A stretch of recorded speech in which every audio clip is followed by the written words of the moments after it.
اللهم صل على محمد وعلى آل محمد كما صليت على إبراهيم وعلى آل إبراهيم وعلى آل إبراهيم إنك حميد مجيد. اللهم بارك على محمد وعلى آل محمد كما باركت على إبراهيم وعلى آل إبراهيم إنك حميد مجيد.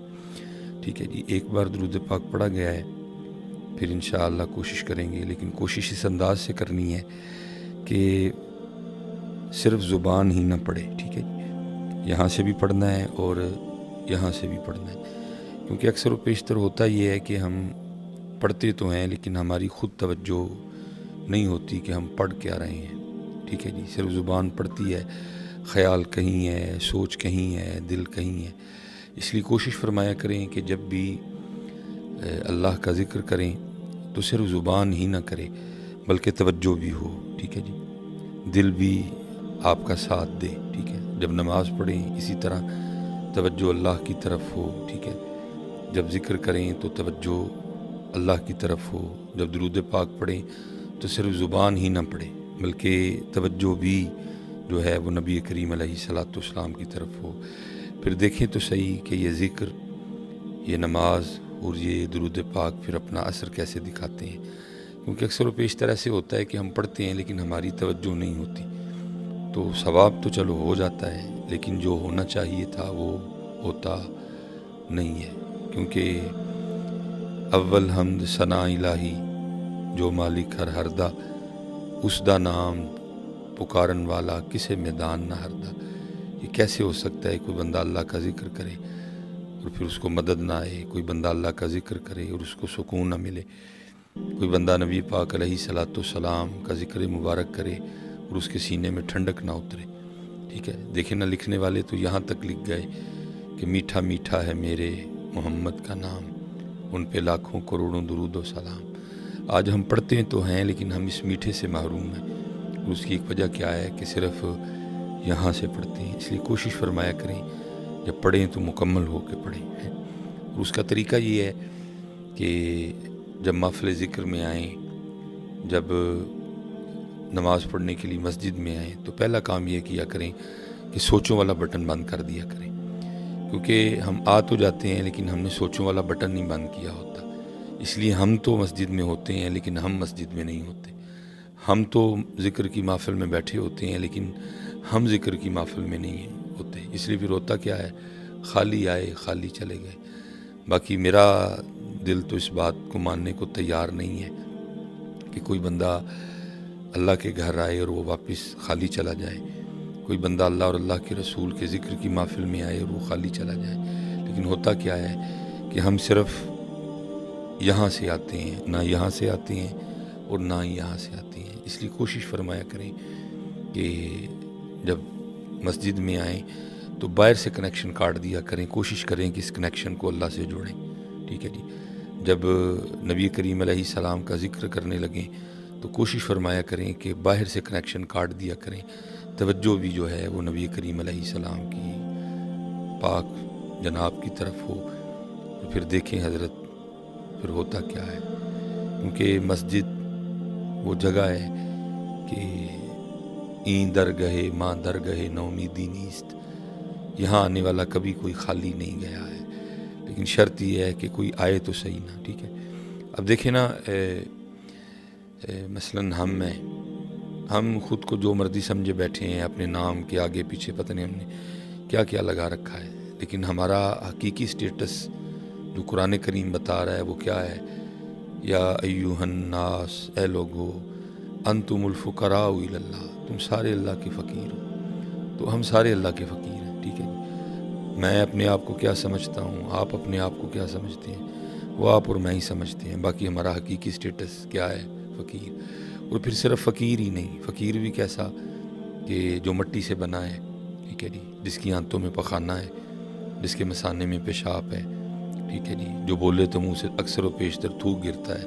ٹھیک ہے جی، اور جس کے پھیپھڑوں میں بلغم ہے، جس کی رگوں میں خون گردش کرتا ہے. ٹھیک ہے، اور جس کے پتے میں سفرا ہے اور جس کی تلی میں سودا ہے. صرف فقیر نہیں ہے. اتنا تو ہمارے گھر کا گٹر نہیں گندا، اتنی تو ہمارے محلے کی نالی نہیں گندی، کیونکہ اس میں بھی اتنی گندگی نہیں ہے جتنی گندگی ہم اپنے اندر لیے گھوم رہے ہیں۔ لیکن پتہ نہیں ہمیں کس چیز کی آکڑ ہے یا ہمیں کس چیز کا تکبر ہے۔ میں کہتا ہوں اگر کوئی چیز ہو بھی تو پھر بھی تکبر کی اجازت نہیں ہے، پھر بھی اکڑنے کی اجازت نہیں ہے۔ ہم میں تو ایسا ہے ہی کچھ نہیں، ٹھیک ہے جی۔ ہر وقت اتنا گند لے کے ہم گھوم رہے ہیں، یہ تو پتہ نہیں میرے اللہ کی ذات نے ادھر کیا لگا رکھا ہے کہ اندر کی جو گندگی ہے اس کی بدبو باہر نہیں آتی۔ اگر یہ بدبو باہر آنا شروع ہو جائے تو ہم سارے اپنی بدبو سے مر جائیں۔ پتہ نہیں ہمیں کس چیز کا تکبر ہے، یا ہماری گردنوں میں سریے کس چیز کے ہیں، یا ہمیں ایسا کیا لگ گیا ہے کہ جو ہم زمین پہ اتنا اکڑ اکڑ کے چلتے ہیں۔ اور اسپیشلی آپ یاد رکھیے گا جو نمازی احباب ہیں، یہ کم و بیش 6 سے 7 سال اس گناہ گار کو بھی ممبر شریف اور مصلی شریف کی خدمت کا اللہ نے موقع دیا۔ ممبر شریف کی خدمت تو ابھی بھی کرنے کی کوشش کر رہا ہوں، لیکن مصلی والا معاملہ جو ہے وہ اس طرح نہیں ہے جس طرح پہلے تھا، کیونکہ پیر و مرشد کی طرف سے حکم تھا کہ اذان بھی خود کہنی ہے، اور عصر اور عشاء کی سنتوں کے حوالے سے بھی آپ کا حکم بڑا سخت تھا۔ تو کیونکہ اذان بھی خود کہی ہوتی تھی، اذان دینے کے بعد پھر میں نے وہ سنتیں جو ہے وہ شروع کرنی، اور ظاہر ہے کافی دیر پہلے میں نے فارغ ہو جانا اور پھر میں مصلی پہ بیٹھ جایا کرتا تھا، اور پھر میں نے نمازیوں کا مسجد میں آنا دیکھ کے حیران ہونا کہ یہ جو چال چل کے ہم مسجد میں آ رہے ہیں، وہ اللہ کے بندو یہ چال تو باہر روڈ پہ بھی چلنے کی اجازت نہیں ہے۔ یہ اوپر والا بٹن کھلا ہے، ٹھیک ہے جی، وہ سینہ چوڑا ہے، کندھے چوڑے ہیں۔ ایک سریا تو ہم نے ویسے ہر وقت اپنی گردنوں میں ڈال رکھا ہوتا ہے، اور ایک ہم نے اسپیشل مسجد کے لیے رکھا ہوتا ہے جو ہم نے صرف مسجد میں ڈال کے آنا ہے۔ وہ بندے اللہ کے تو فقیر ہے، تو فقیر بن کے آ، تو فقیر ہے، تو فقیر بن کے آ۔ یہ تو کیا بن کے آ رہا ہے اللہ کے بندے، اور یہ تو کس کو دکھا رہا ہے؟ یہ کوٹ، یہ کپڑے، یہ دکھا کے ہم لوگوں کو متاثر کر سکتے ہیں۔ یہ اوپر والا بٹن کھول کے اور یہ سینہ چوڑا کر کے ہم یہ لوگوں کو کچھ دکھا سکتے ہیں۔ اللہ کو کیا دکھانا چاہتے ہیں ہم؟ ادھر تو ایسی چال نہیں ہے، ادھر تو ایسا رنگ نہیں ہے، جو تو ہے وہی بن کے آ، گردن جھکا کے آ، سینہ نیچے کر کے آ، کندھے نیچے کر کے آ، یہ بٹن نیچے کر کے آ تو صحیح کبھی اس انداز سے، اور پھر دیکھ تیرا اللہ تجھے کیا کیا عطا فرماتا ہے۔ کیونکہ این درگہے ماں درگہے نومیدی نیست، یہ تو آ کے کدی کوئی خالی نہیں گیا ہے۔ ہم خالی ہیں تو ہماری اپنی خطا ہے، ہماری اپنی کوتاہیاں ہیں، ہمارا اپنا تکبر ہے جس کی وجہ سے ہم خالی جاتے ہیں۔ اسی لیے تو میاں محمد بخش رحمۃ اللہ تعالی علیہ کمال کر گئے، عارف کھڑی رومی کشمیر، کمال کر دیا حضرت۔ لیکن دکھ یہ ہے کہ چسکے لگاتے ہیں، کوئی اس کا لگا لیتا ہے، کوئی اس کا لگا لیتا ہے، ٹھیک ہے جی۔ نہ سنانے والا ان کی مان رہا ہے، نہ سننے والا ان کی مان رہا ہے۔ سنانے والا سنا کے مزہ لے رہا ہے، سننے والا سن کے مزہ لے رہا ہے۔ اللہ ہمیں عمل کی توفیق عطا فرمائے۔ قرآن و حدیث کو انہوں نے ہمارے مزاج اور ہمارے انداز کے مطابق ہمارے سامنے رکھ دیا، اور پھر کمال لکھا۔ میاں محمد بخش صاحب نے کیا لکھا؟ فرماتے ہیں جس نے اونچا نام رکھایا، جس نے اونچا نام رکھایا، تے چولہے دے وچ سڑیا، نیواں ہو کے لنگ محمد، نیواں ہو کے لنگ محمد۔ ہمیں یہی سجدہ ہے۔ بڑا نام میرے اللہ کا ہے، بڑی ذات میرے اور آپ کے اللہ پاک کی ہے، بڑا نام نبی کریم علیہ السلام کا، سبحان ربی الاعلیٰ، یہ اللہ کے لیے۔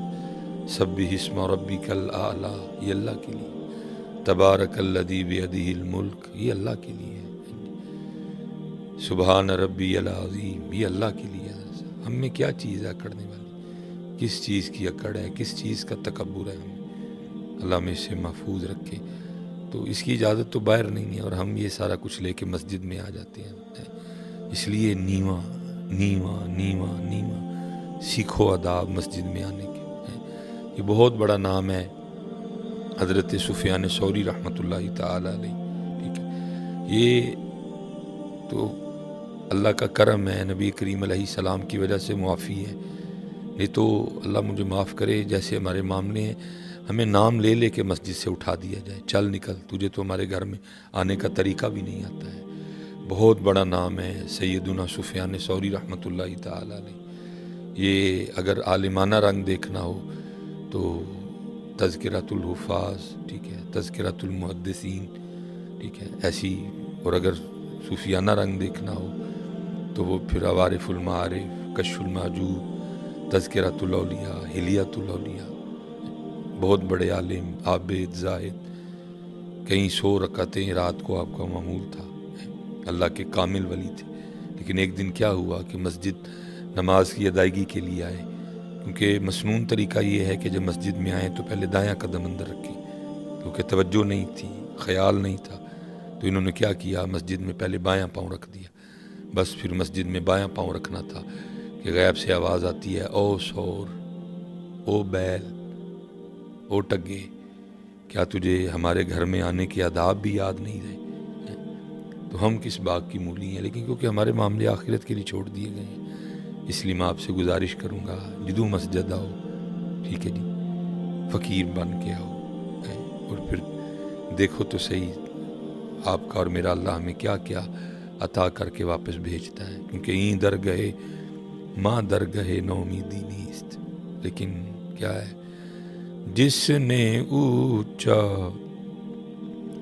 نام رکھایا تے چولہے دے وچ سڑیا، نیواں ہو کے لنگ محمد تے لنگ جاویں گا اڑیا، نیواں ہو کے حضرت۔ اور پھر دوسرا یہ ہے کہ بیٹھیں کسی کے پاس، کسی عالم کے پاس، کسی صوفی کے پاس، اور پھر وہ ادا، وہ رنگ سیکھیں کہ اپنے اللہ سے لینا کیسے ہے، اپنے اللہ سے مانگنا کیسے ہے، ٹھیک ہے۔ پہلی بات تو یہ ہے کہ ہاتھ بھی، اب تو لوگ ویسے بھی دعا نہیں کرتے ہیں، اسپیشل جو نمازی ہیں، ٹھیک ہے، ہمیں تو نماز پڑھ کے پہلے تو اس بات پہ معافی مانگنی چاہیے کہ اللہ، جو ہماری نماز تھی یہ تیری بارگاہ کے لائق ہی نہیں تھی، میرا قیام تیری بارگاہ کے لائق نہیں تھا، میرے رکوع تیری بارگاہ کے لائق نہیں تھے، میرے سجود تیری بارگاہ کے لائق نہیں تھے۔ لیکن کیا ہے، ایسی کوئی فکر، ایسی کوئی سوچ، ایسا کوئی انداز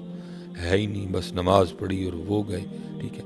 اللہ کہ ہم اپنے اسلاف کو دیکھیں، قربان جائیں گے ان کی نمازوں پہ، لیکن وہ پھر بھی بعد میں کتنا صرف اس بات پہ رویا کرتے تھے کہ اللہ میری نماز تیری بارگاہ کے لائق نہیں۔ اور آج کیا ہے، کھڑے نماز میں ہیں لیکن خیال پتہ نہیں کدھر ہے، سوچ پتہ نہیں کدھر ہے، اور بعد میں ٹھیک ہے نماز پڑھ کے معافی مانگیں اپنے اللہ سے، یا اللہ اس کو قبول کر لے، یہ تیری بارگاہ کے لائق نہیں ہے، میرا رکوع تیری بارگاہ کے لائق نہیں، مجھے تیری جناب میں کھڑا ہونے کا طریقہ نہیں آتا، مجھے تیری جناب میں جھکنے کا طریقہ نہیں آتا ہے، اللہ مجھے معاف کر دے، میری نمازوں کو بہتر کر دے۔ دیکھیں نا، نماز کے بعد جو مسنون دعائیں ہیں ان میں سے ایک دعا کیا ہے، اللہم اعنی، اے اللہ میری مدد کر، کس بات پہ، اللہم اعنی علی ذکرک، کہ میں تیرا ذکر کر سکوں، اللہم اعنی علی ذکرک و شکرک، کہ میں تیرا شکر کر سکوں، اور پھر آگے کیا ہے، وحسن عبادتک، میری اس بات پہ مدد کر کے میں تیری عبادت کو آسان انداز سے کر سکوں، اچھے طریقے سے کر سکوں، میں عبادت کرتے ہوئے خیالات سے، وسوسوں سے، شیطان سے محفوظ رہوں، میری توجہ تیری ذات کی طرف رہے، کھڑا تیری بارگاہ میں ہوں، سوچ کسی کو رہا ہوں، کھڑا تیری بارگاہ میں ہوں، خیال میرا کسی جانب ہے، آیا تیرے گھر میں ہوں لیکن تیرے گھر میں آ کے بھی میں تیرے گھر میں نہیں۔ مانگیں اپنے اللہ سے، یا اللہ ہماری نمازیں ٹھیک کر دے، وہ نمازیں جو بدلتی ہیں، وہ نمازیں جو بے حیائی سے روکتی ہیں، وہ نمازیں جو دل کو نرم کرتی ہیں، وہ نمازیں جو سوچوں کو، خیالوں کو پاکیزہ کرتی ہیں، اے اللہ ہمیں ان نمازوں سے نماز دے۔ خوب نماز پڑھ کے گڑ گڑایا کریں، معافی مانگا کریں، اپنی نمازوں کی بہتری کے لیے اپنے اللہ کے حضور دعا کیا کریں۔ اکثر احباب کہتے ہیں کہ جی وسوسے بڑے آتے ہیں، ٹھیک ہے آتے ہیں، لیکن اپنے اللہ سے مانگیں، انشاءاللہ جب اللہ کی ذات کرم کرے گی کم سے کم ہوتے جائیں گے، لیکن مانگیں تو صحیح نا، اللہم انی علی ذکرک و شکرک و حسن عبادتک، اور پھر دعا مانگنے کا طریقہ سیکھیں کہ کیسے لینا ہے اپنے اللہ سے، اور بات پھر وہی ہے کہ ملنا فقیر بن کے ہی ہے، جیسا آپ کا اور میرا انداز فقیرانہ ہوگا، جیسی عاجزی ہوگی، جھک کے، لف کے، رو کے مانگیں گے، پھر دیکھیں میرا اللہ کیسے نوازتا ہے۔ یہ حضرت جنید بغدادی رحمۃ اللہ تعالی علیہ کے لیے لکھا ہے۔ آپ فرماتے ہیں کہ بغداد شریف میں نا ایک قتل ہو گیا اور شک کی بنا پہ 20 بندے گرفتار ہوئے۔ اب وہ بندہ جس نے قاتل کو قتل کر کے بھاگتے ہوئے دیکھا، ٹھیک ہے، تو کیونکہ آج ہم میں کئی فرق ہیں، ٹھیک ہے، تو کوئی سر سے ننگا ہے، کسی نے ٹوپی اوڑھ رکھی ہے، پھر ٹوپیوں کے ڈیزائن علیحدہ علیحدہ ہیں، کسی نے سر پہ امامہ باندھا ہے تو اماموں کے ڈیزائن علیحدہ علیحدہ ہیں، کپڑے علیحدہ ہیں، باندھنے کا سٹائل علیحدہ ہے، کپڑوں کے رنگ میں کتنا فرق ہے، ٹھیک ہے، پھر آگے داڑھی شریف ہے، اس میں بہت زیادہ فرق ہے۔ تو اس دور میں 3 4 5 رنگ تھے، امامہ سارے باندھتے تھے، داڑھی شریف سارے رکھتے تھے، تو اس لیے سارے ایک سے نظر آتے تھے۔ تو وہ جس نے دیکھا نا، جب پولیس والے اس کو لے کے نکلے تو اس کو جو اسی جیسا نظر آیا، اس نے کہا یہ بھی ویسے لگتا ہے، یہ بھی ویسے لگتا ہے، یہ بھی ویسے لگتا ہے۔ تو لکھا ہے کہ 20 بندے گرفتار ہوئے، ٹھیک ہے، تو 19 کا تعلق بغداد شریف سے تھا اور ایک تھا جس کا تعلق بغداد سے نہیں تھا، بلکہ اس وقت وہ بغداد میں مسافر تھا، وہ بغداد کے بازار سے گزر رہا تھا، منزل اس کی کوئی اور تھی، تو اس نے کہا یہ بھی ویسے لگتا ہے، تو اس کو بھی پکڑ لیا گیا۔ لیکن لکھا ہے کہ ہوا اس طرح کہ رات تک وہ جو 20 بندے تھے ان میں سے 19 جن کا تعلق بغداد شریف سے تھا، کسی کا کوئی حمایتی، جاننے والا، سفارشی اور ضامن آیا اور لے گیا، لیکن وہ اکیلا رہ گیا، اور اس کو پتہ تھا کہ بغداد شریف میں میرا جاننے والا کوئی نہیں، اس لیے مجھے کسی نے چھڑوانے نہیں آنا، نہ کوئی آس، نہ کوئی امید، نہ کوئی دروازہ، اس کو پتہ تھا ایک ہی دروازہ ہے اور وہ میرے اللہ کی رحمت والا دروازہ ہے، اب مجھے اور کہیں سے کچھ بھی کوئی معاملہ نہیں بننا۔ تو اس لیے اس نے کیا کیا، وہ جب رات پڑ گئی، سارے چلے گئے، وہ رہ گیا تنہا، تو اس نے اپنا سر سجدے میں رکھا اور پھر اپنے اللہ کو پکارتا ہے، اور کیا انداز پکارنے والا، اللہ کرے ہمیں بھی یہ انداز عطا ہو جائے، کمال انداز، کمال انداز۔ اللہ کی بارگاہ میں عرض کرتا ہے رب کریم تو جانتا ہے کہ یہ قتل میں نے نہیں کیا، اور وہ جو 19 چلے گئے ہو سکتا ہے ان میں سے کوئی قاتل ہو، لیکن ہوا اس طرح کہ کسی کا کوئی جاننے والا، کسی کا کوئی حمایتی، کسی کا کوئی سفارشی، کسی کا کوئی جاننے والا، کسی کا کوئی ضامن آیا اور لے گیا۔ اے رب کریم میں تو بغداد شریف میں مسافر ہوں، جاننے والا کوئی نہیں، حمایتی کوئی نہیں، سفارشی کوئی نہیں، ضامن کوئی نہیں، اس لیے میرا حمایتی بھی تو، میرا سفارشی بھی تو، میرا جاننے والا بھی تو، میرا ضامن بھی تو، بار بار روتا جائے اور اپنے اللہ کو پکارتا جائے۔ سچ بتائیے گا، کیا کبھی ہم نے اس انداز سے اپنے اللہ کو پکارا؟ کیا کبھی اس انداز سے ہم نے اپنے اللہ کو اپنا دکھ سنایا؟ کیا اس انداز سے ہم نے اپنے اللہ کو اپنا دکھڑا سنایا؟ نہیں۔ پہلی بات تو مانگتے کوئی نہیں، اور اگر مانگی بھی تو بس عارضی سی، اور دل میں کئی خیال، اگر اللہ نے نہ دیا تو یہ کر لیں گے، وہ کر لیں گے، ایسے کر لیں گے، ویسے کر لیں گے، نہیں، وہ رو رہا ہے۔ اور ظاہر ہے جی میرے اللہ کا ایک نظام ہے، اور وہ نظام پھر حرکت میں آیا، اور وہ دور تھا عباسی خلیفہ ہارون الرشید کا، اور ہارون اپنے بستر پہ لیٹا میٹھی نیند کے مزے لے رہا تھا، اور اس کا بستر، اس کا پلنگ ہلا، ٹھیک ہے، اور وہ مارے خوف کے اٹھ بیٹھا کہ شاید زلزلہ آ گیا، لیکن جب اٹھا تو ایسی کوئی بات ہی نہیں تھی، اور کان میں آواز پڑتی ہے ہارون تو یہاں میٹھی نیند کے مزے لے رہا ہے، اور وہاں میرا بندہ رو رو کے مجھے پکار رہا ہے، جا جا کے اس کو رہا کروا۔ اب ہارون کے دل میں یہ خیال آیا کیا بندہ ہوگا وہ، ٹھیک ہے، سارا بغداد بھرا پڑا ہے، علماء ہیں، صوفیاء ہیں، وزراء ہیں، گورنر ہے، ٹھیک ہے، کتنے کتنے ہیں، لیکن اگر اٹھایا بھی گیا، جگایا بھی گیا تو بادشاہ وقت کو جگایا گیا، کیا ہوگا، کیا اس کا مقام ہوگا اللہ کی بارگاہ میں۔ اس لیے ہارون نے نہ سر پہ کچھ پہنا اور نہ کچھ پاؤں میں پہنا، اور اسی طرح بھاگا قید خانے کی طرف، جا کے دروازہ کھٹکھٹایا، قید خانہ کھلوایا، اور ایک ایک قید خانہ، ایک ایک کمرہ اس نے دیکھا، لیکن کوئی ایسا بندہ نہیں اس کو نظر آیا جو وضع قطع میں اللہ کا ولی نظر آئے یا اس پہ اللہ کی دوستی کے آثار نمایاں ہوں، جس کو دیکھے وہ چہرے سے ہی عجیب و غریب نظر آئے۔ کئی بار اس نے دیکھا، کیونکہ اس کو اس کمرے کی جانب نہیں لے جایا گیا۔ سپاہیوں کا خیال تھا کہ شاید سارے جا چکے ہیں، وہ جو پکڑے گئے صبح، ان کو پتہ نہیں تھا کہ ایک اندر ہی موجود ہے۔ اب جب ہارون نے کئی بار کمرے چیک کیے، کچھ نہیں ملا، اور جب وہ مایوس ہو کے لوٹ رہا تھا تو وہ اس سائیڈ سے گزرا تو اس کے کان میں اس کی آواز آئی، اے رب کریم، تو جانتا ہے کہ میں نے قتل نہیں کیا۔ وہ جو 19 چلے گئے، ہو سکتا ہے ان میں سے کوئی قاتل ہو، لیکن کسی کا حمایتی، سفارشی، جاننے والا ضامن آ گیا اور ان کو لے گیا۔ اے رب کریم، میرا تو بغداد میں کوئی نہیں، اس لیے میرا حمایتی بھی تو، میرا سفارشی بھی تو، میرا جاننے والا بھی تو، میرا ضامن بھی تو۔ ہارون سمجھ گیا کہ اس کی وجہ سے مجھے اٹھا کے بھیجا گیا ہے۔ اس نے دروازہ کھلوایا، اس کو سجدے سے اٹھایا، سینے سے لگایا اور اس کو کہنے لگا، او بڑا ہی تو کو زور والا ہے، ایسی اللہ کی بارگاہ میں تیری سنی جاتی ہے کہ سویا ہوا بادشاہی اٹھوا لیا تو نے، چل میرے ساتھ۔ اس کو محل لے گیا کہ اب آرام کر، فجر میں ملاقات ہوگی۔ جب فجر بھی اس نے پڑھی، ہارون نے بھی پڑھی، فجر کے بعد اس نے اپنے وزیر کو بلایا اور بلا کے کہا، جاؤ اس کو نہلاؤ، اس کو غسل کرواؤ، خوبصورت کپڑے پہناؤ اور میرے دربار میں لے کے آؤ، اور ساتھ ایک بندہ جا کے بغداد میں اعلان کروا دے کہ آؤ آؤ، آ کر اس بندے کو اپنی آنکھوں سے دیکھو جس کی ضمانت خود اللہ نے دی ہے۔ جب کوئی اتنی شدت سے، اتنے دل سے، اتنے مان سے، اتنے یقین سے اپنے اللہ کو پکارتا ہے تو پھر اللہ اس کے لیے سوئے ہوئے بادشاہ بھی اٹھوا دیتا ہے۔ لیکن پہلی بات تو پکارتے نہیں، اور اگر پکاریں تو نہ یہ انداز، نہ یہ عاجزی، اور نہ کچھ ایسا۔